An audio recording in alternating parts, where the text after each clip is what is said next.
Hello, everybody. I am your host, Dr. Susanna Clark.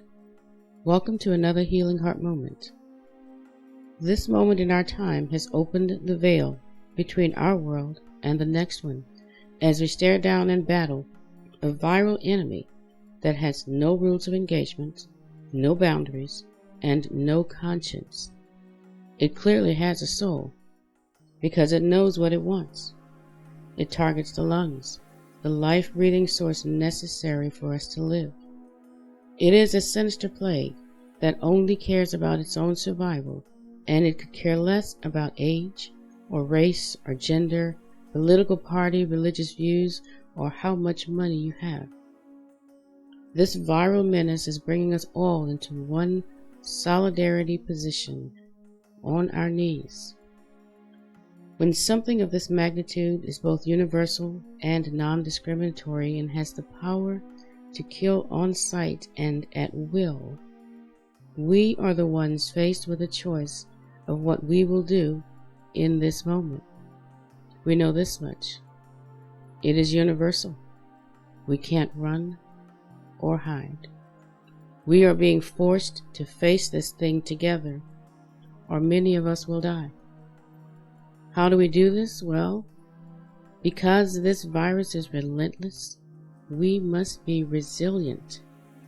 In order to be resilient, we must be willing to work together to do what is necessary to fight back. What I mean by working together is that we must return to the source of our creation. That source is God. If this virus has served any purpose, it has made us aware that our judgment before God is literally one breath away, and we have to be ready. My prayer is that we all find favor with God in this moment. But you don't have to be afraid.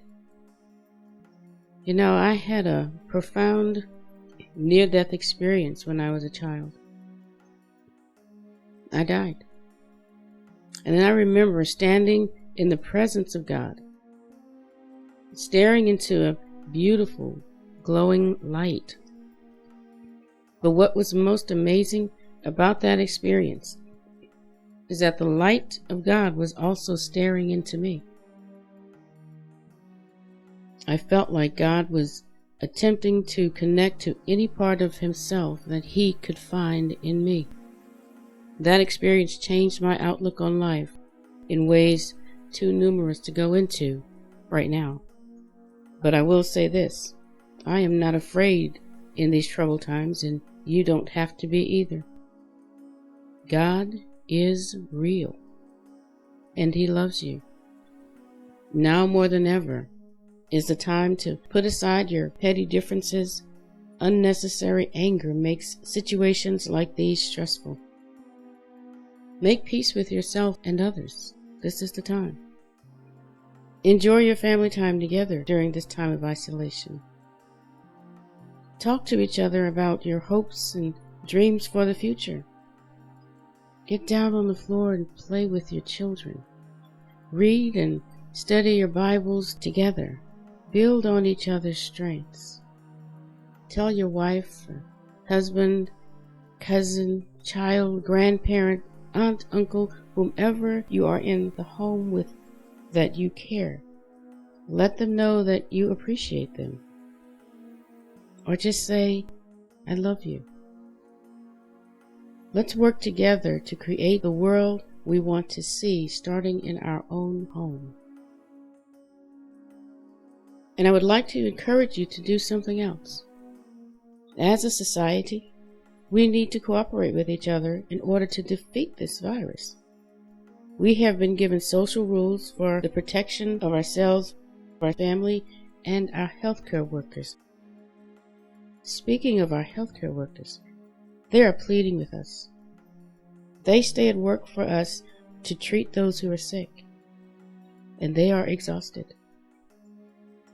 We have to stay at home to stop the spread of the virus as much as possible so we don't burn them out even more. In order to be the best version of yourself, become part of the healing process. And what I mean by that is this: do what is necessary for those you love, but not just because you love them. It's also because of love itself that you do things. That's what Christ did. It is because of love that we are under His grace and highly favored. When we do things because of love, we extend the same Christ-like love and grace from within our home out unselfishly into the greater society, and you risk losing nothing but time well spent. And now let's look at what happens. When you do things because of love, we will work together to protect our healthcare workers by staying at home as recommended.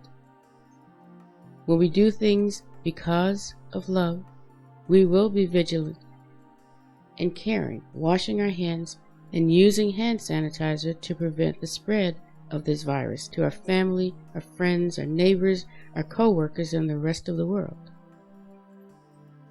When we do things because of love, social distancing becomes more tolerable and understandable.